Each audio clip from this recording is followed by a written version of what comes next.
बोलो जयकारा बोल मेरे श्री गुरु महाराज की जय। श्री सद्गुरुदेव भगवान की जय। गुरुमुखो,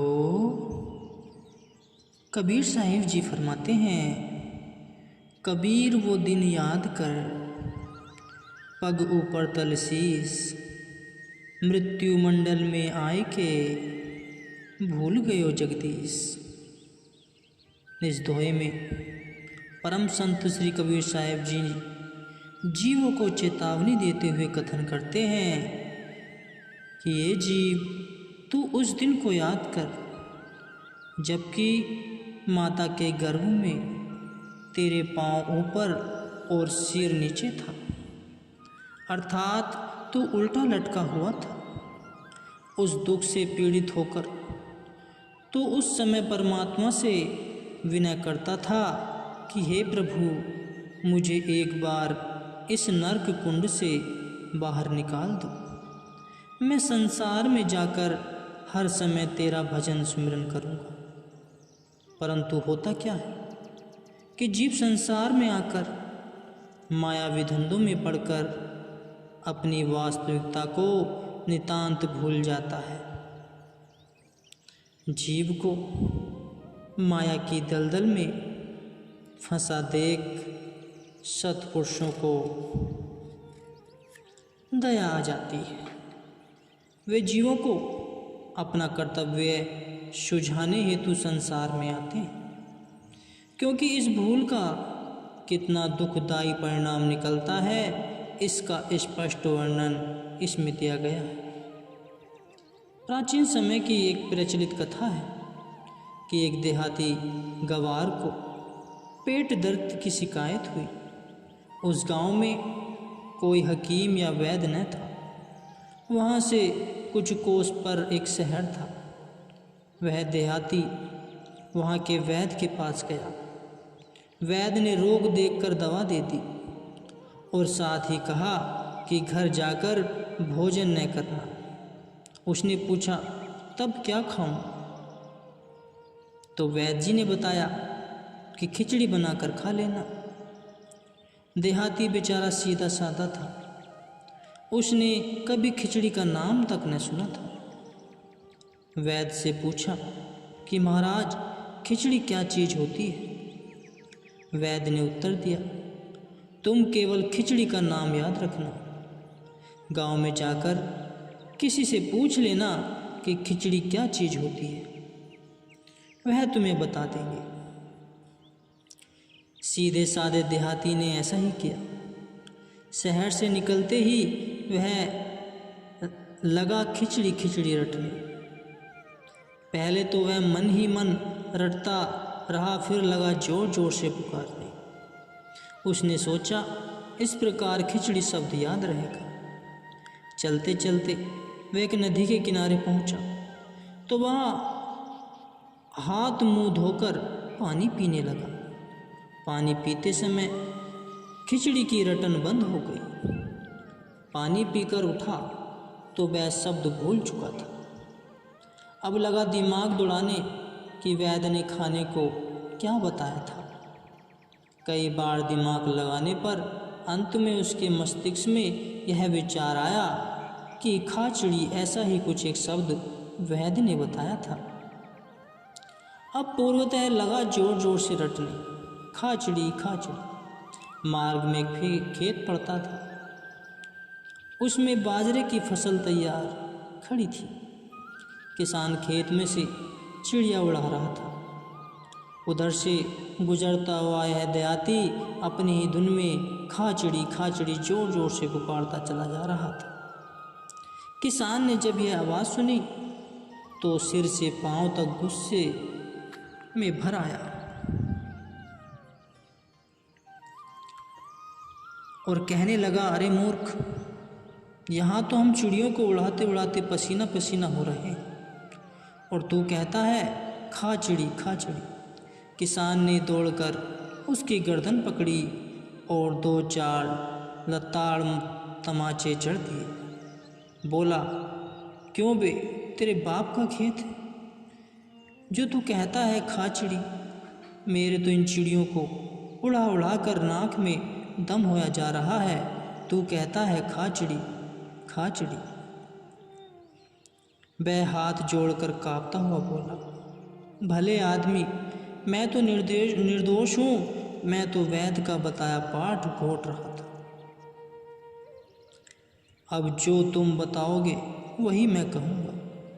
किसान कड़का अब आया सीधी राह पर, खबरदार कभी ऐसी बात मुंह से न निकालना। तुम कहो कि उड़ चिड़ी उड़ चिड़ी। देहाती बोला, अच्छा यही कहूँगा। और उड़ चिड़ी कहता हुआ अपने गांव की तरफ बढ़ चला। अभी थोड़ी दूर ही पहुँचा था कि आगे एक बहेलिया जंगल में जाल बिछाए बैठा था। इधर उधर फुदकती हुई चिड़ियाँ दाने के लोभ में जाल के नज़दीक हो ही रही थी और संभव था कि वे जाल में फंस जाती। इतने में यह उधर से निकला। इसकी उड़ चिड़ी की ऊंची आवाज़ से जाल के निकट आती हुई सब चिड़िया उड़ गई। यह देख व्याध ने आव देखा न ताव, बेचारे देहाती को जा पकड़ा और लगा उछल उछल कर मारने। अबे कमबख्त, मैं चिड़ियों को जाल में फंसा रहा हूँ। मैं क्या तेरे बाप का नुकसान करता हूँ जो तू कहता है उड़ चिड़ी उड़ चिड़ी। बोल, मैंने तेरा क्या बिगाड़ा है। देहाती बेचारा मार खाकर भौचक्का तो हो ही रहा था, पर फिर भी हाथ जोड़कर कहने लगा, जैसे उस खेत वाले ने कहा था वैसे ही कह रहा हूँ, अब तू ही बता क्या कहूँ। व्याध बोला, अब यो कहे कि आते जाओ फंसते जाओ। बहुत खूब, ऐसा ही कहूँगा। कहकर वह चलता बना और कहता जा रहा था कि आते जाते फंसते जाओ। दूसरी ओर से चोरों का दल चला आ रहा था। वे किसी घनाश्य घराने में चोरी करने जा रहे थे। यह ऊंची आवाज़ में आते जाओ फंसते जाओ कहता हुआ चला जा रहा था। चोरों ने जब यह सुना तो उसे पकड़कर धर पीटा। बोले, अरे नालायक, तेरे बाप का घर तो नहीं लूटा हमने, जो हमें कह रहा है आते जाओ फंसते जाओ। वह बेचारा फिर हाथ बांधकर वह से कांपता हुआ बोला, अच्छा जो आप कहोगे मैं वही कहूँगा। चोर उसे बेतहासा पीट पीट कर बोले, देख ऐसा न कह, तू कहे कि ये रख जाओ और ले जाओ। भोले देहाती ने कहा, अच्छा अब मैं यही कहूँगा। यहाँ से मार खाकर बेचारा यहीं रटते हुए चलने लगा, ये रख आओ और ले जाओ। मार्ग में गांव के मुखिया की मृत्यु हो गई थी। ग्रामवासी मृतक को उठा उसी रास्ते से ले जा रहे थे। इधर से उसकी आवाज़ को उन्होंने सुना कि ये रख जाओ और ले जाओ। वे सब दुखी तो पहले से ही थे, इसके शब्दों ने उनके कट्टे पर और नमक छिड़क दिया। ऐसे शोक के समय में भी इस अनाड़ी को हंसी करने की सूझ रही है। उनमें से कुछ एक ने उसे जा पकड़ा और मार मार कर अधमरा कर डाला। उन्होंने कहा, अरे अक्ल के धनी, क्या बकता है। ऐसे समय में तो यूँ कहना चाहिए कि ऐसा दिन भगवान किसी को न दिखाए। देहाती गिड़गिड़ाया, बोला, मुझे मत मारो, मैं निर्दोष हूँ, जैसा तुम कहते हो वैसा ही कहूँ। तत्पश्चात ऊंची आवाज़ में ऐसा दिन भगवान किसी को न दिखाए कहता जा रहा था। कुछ आगे चला तो मार्ग में किसी के घर विवाह हो रहा था। खूब धूमधाम मची हुई थी। उधर से इसका गुजरना हुआ। यह तो वो बोलता ही जा रहा था, ऐसा दिन भगवान किसी को न दिखाए। बारातियों ने यह शब्द सुने तो वह आग बबूला हो उठे। अब फिर पूर्वतः बेचारे की पिटाई हुई। कुछ व्यक्ति गरज कर बोले, खबरदार, ऐसा कभी न कहना। तो फिर क्या कहूँ? देहाती थिरकती हुई आवाज में बोला। वे बोले, यूँ कहना, ऐसा दिन सबको नसीब हो। उसने मान लिया और वही दोहराने लगा।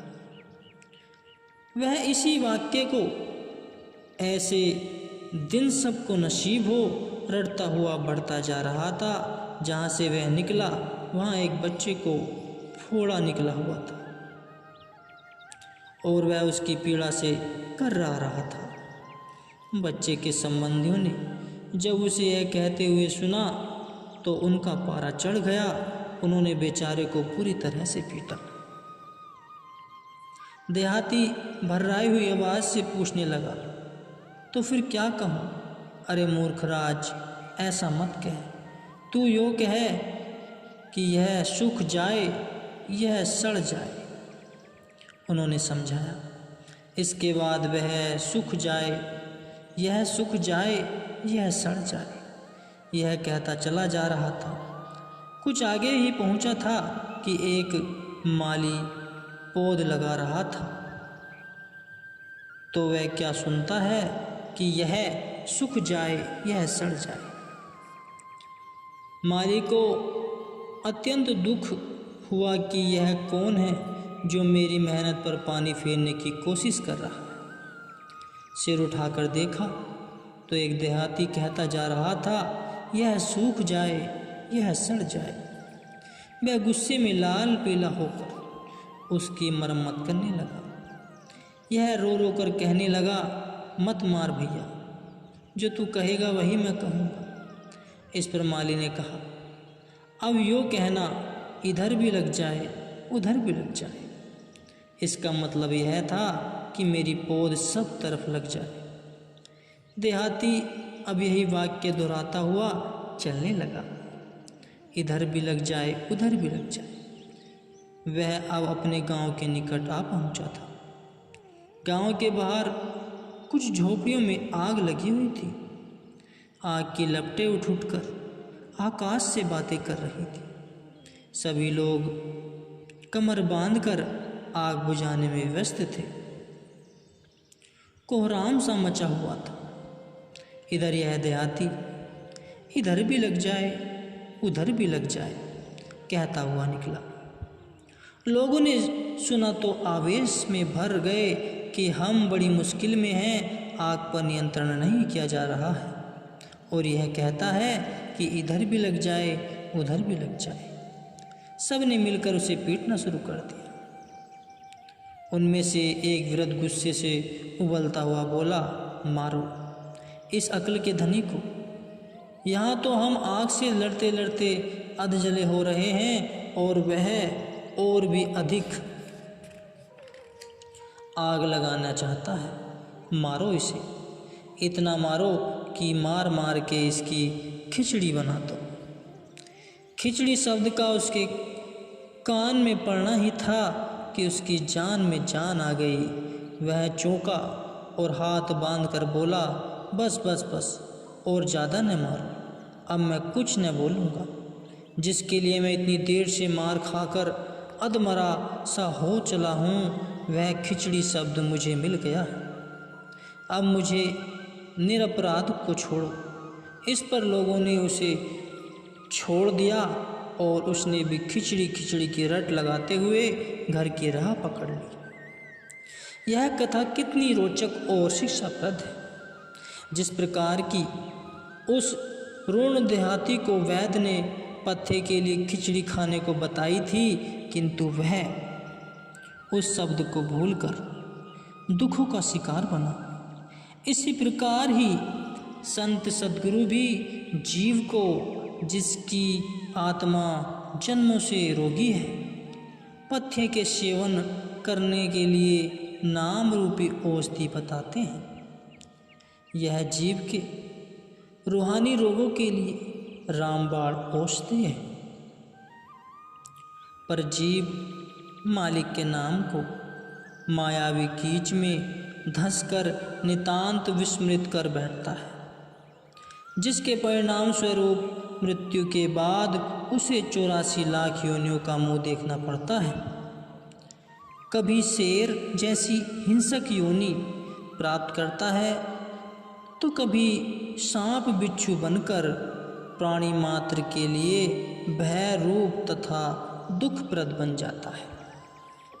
गुरुमुखो, प्रत्येक जन्म में चाहे पशु योनि हो अथवा कीट पतंग का शरीर मिले, मात्र इसी प्रभु नाम को विस्मृत करने का ही प्रत्यक्षण प्रमाण है, जिसके कारण घोर दुखों व कष्टों का सामना करना पड़ता है। अतएव प्रत्येक जीव का कर्तव्य है कि मानव जन्म में वह सद्गुरु के बताए हुए सच्चे नाम को हर समय स्मरण रखे, क्योंकि संत सत्पुरुष की जीव को इन नरक योनियों के कष्ट क्लेशों से निवृत्ति छुटकारा दिलवा सकते हैं। अतः सदैव सद्गुरु का प्रदान किया हुआ नाम ही जपते रहना चाहिए, जिससे 84 लाख योनियों के कष्टों का सामना न करना पड़े। गुरुमुखो।